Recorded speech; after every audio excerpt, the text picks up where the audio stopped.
All right, guys, let's get right into it. So I've been having a crazy busy week, just with a lot of gigs. Shot 2 weddings, a couple of other gigs, and in between a few edits. And in between that time, Canon came out with a camera that, if I'm being honest, might be the Sony FX3 killer. So in this video, we're going to talk about my reaction to the Canon C50 as a Sony FX3 owner. And yeah, with that being said, let's get right into the video. Alright, yo, real quick, if you like content like this, make sure you like and subscribe to your boy. And with that being said, let's get right into the review. Alright, so before we talk about this new camera release, I'm gonna start by saying that this is hard for me because Canon is, like, I guess you want to say, my ex. Canon is my first love. The first camera that I fell in love with was a Canon 80D, and I used that for about a year, and then I moved on to the 90D, then I got the EOS R, and eventually I left Canon for Blackmagic, and then left Blackmagic and went on to Sony, and everything else is history. I tried out a lot of cameras in my time, but I still think about those Canon days. It's just something about the color science. It was always so easy to work with, especially for me being new into filmmaking and knowing absolutely nothing. It was easy for me to get footage that everyone loved. And also, not even just with my videography work at the time, I was also doing a bunch of photography work too, and specifically with the Canon EOS R.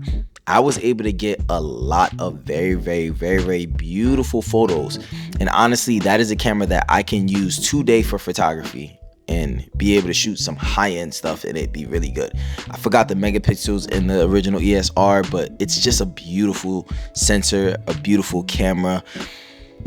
So when Canon released the Canon C50, I'm not gonna lie, like, I had little bits of regret. I'm someone who just got the Sony FX3.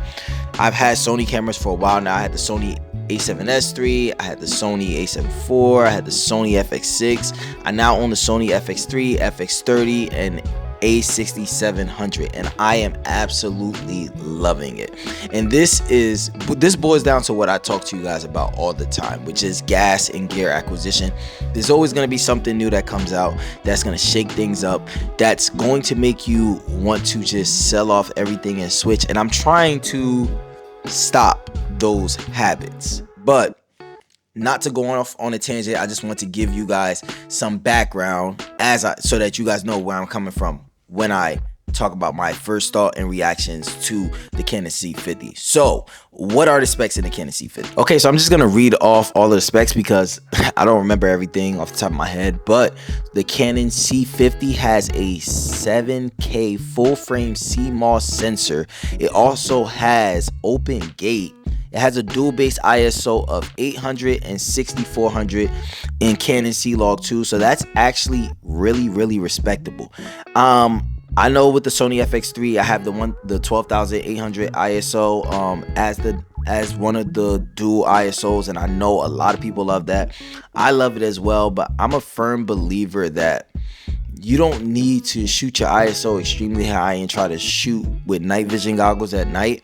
A lot of times, something like 6400 ISO is perfect. I can literally shoot in almost any situation with 6400 ISO, especially because I also have prime lenses that go down to like f1.8.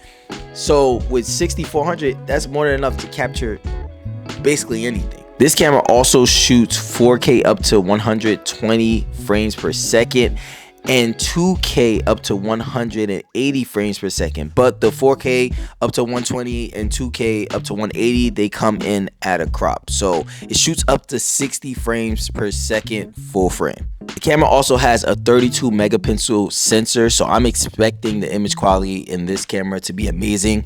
Just like all of Canon's R series cameras when it comes to photography, I feel like they're really good. So I'm expecting the camera to be on the same level as all of the other Canon R lenses, especially when it comes to photography. Of course, as far as mount, you have the Canon RF mount, and this was one of the biggest reasons why I stopped shooting with Canon. It wasn't because I didn't love Canon, it was mainly because at the time I couldn't afford Canon.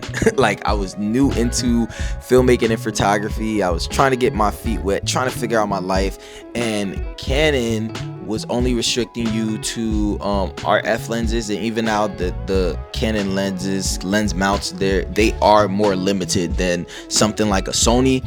And I needed access to third-party lenses. I love the fact that there were Sigma lenses that you can get for cheaper and still get extremely good quality. Probably 95% of the quality that you would get out of all of the, the Canon RF lenses and the G Master lenses. Sigma lenses are extremely amazing. Tamron lenses that come good. There's so many good third-party lenses that I just wanted access to, and I couldn't do that with Canon. But you're able to get all of this at a nice price of $3,800, I believe, or around $3,900 or $4,000 flat, basically, after taxes and everything. And that's not really a bad price. It's around the same price as the FX3 when it first came out. I believe that was around the price it was at. But then also at the same time, I feel like right now the FX3 is slightly cheaper than this, and you can find the FX3 for cheaper. I also forgot to mention that this camera also shoots internal RAW, and that is something that's very important to mention, because that's one of the things that just kind of had me like, I wish. It kind of had me regretting a little bit my purchase. Not saying that I fully regretted it, but when I saw it, I immediately was like, dang, like they're coming out with some heat. All right, so when we talk about pros of this camera, I would definitely say the pros are the fact that it can shoot 7K, the fact that it can shoot internal RAW, the fact that it does have dual base ISO. I feel like that is extremely important, especially since it goes all the way up to 6400. I feel like that's pretty good for most people in any shooting scenarios. If I'm shooting events, shooting different things, I can get away with it with this camera. I also love that it also comes with a top handle, which I forgot to mention earlier too. And essentially, even when I look at it, it looks like the Canon version of the FX3. If I'm just being honest, like, Canon kind of bit their style with that, but it really does look like the Canon version of the FX3, and I personally like it. Like, the FX3 looks cool, but the Canon cameras, they always have looked cooler to me. I like the black on black look with the red buttons. I just feel like it's really cool. Okay, now when it comes to trade-offs, because I spoke a lot of positive things about the Canon, the only real trade-offs is the fact that it does not have IBIS, which honestly is kind of a big trade-off, but at the same time, I can see how you can maneuver without IBIS. At the end of the day, I was shooting with the Sony FX3 for a while, and that doesn't have internal body stabilization. And at the end of the day, if you use lenses with optical stabilization, and then you also know what you're doing in post-production, and then you rig out, like a camera like this, if you rig it out heavy enough and you have kind of steady hands, and you edit in DaVinci and you use stabilization tools, I feel like you'll be just fine for the average person. But the Sony FX3 in-body stabilization really is a game changer, and it's something that I wasn't used to using. And now that I've been trying out the in-body stabilizations on these cameras, I have been absolutely loving it. So I understand the people that get spoiled by that and say, you know what, if it doesn't have it, I don't want it at all. Okay, and then also I feel like for most people that get this camera, they're gonna want to utilize the 7K sensor and the internal RAW. And with that being said, that comes with bigger file sizes. So if you guys are out there, you're interested in buying this camera, you're looking into buying this camera, make sure you don't make the kind of mistakes that I made. I bought the Blackmagic back when I had a computer that I had no business editing on, and then but I was able to edit my Canon footage on it. When I got the Blackmagic, I had to get a new laptop. So make sure that you have a laptop that's strong enough to handle this camera. Ultimately, when I sit down and think about it, do I regret my Sony FX3 purchase? No, I do not. Do I think this Canon camera is absolutely amazing? I'm not gonna sit here and lie in front. The camera, it sounds amazing. It really does. It sounds amazing. The only thing I will say is that IBIS, and I understand the people that say because of this reason alone, the Sony FX3 is better. But I'll look at it like this. The Canon offers some amazing things, especially when it comes to like just the pure spec sheet.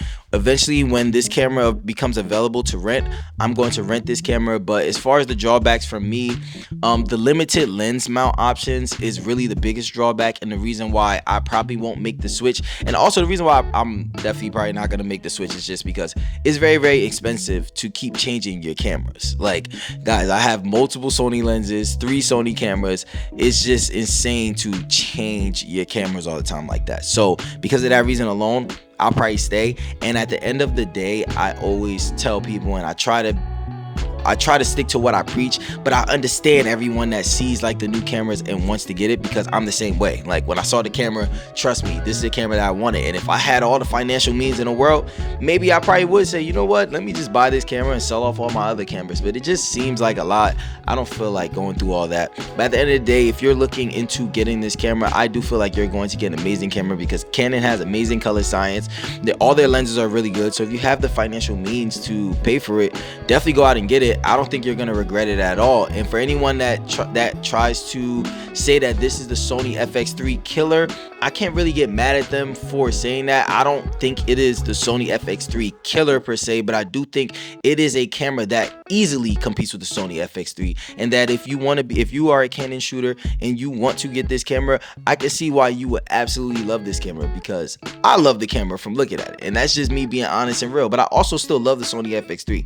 They both are valuable. The Sony FX3 does not have as many specs as far as like the higher resolution, more megapixels, being able to shoot internal RAW and all that. But at the end of the day, we can both go out and shoot projects, and they're both still gonna come out good on either camera, if we're being honest. So stick to whatever your heart is telling you.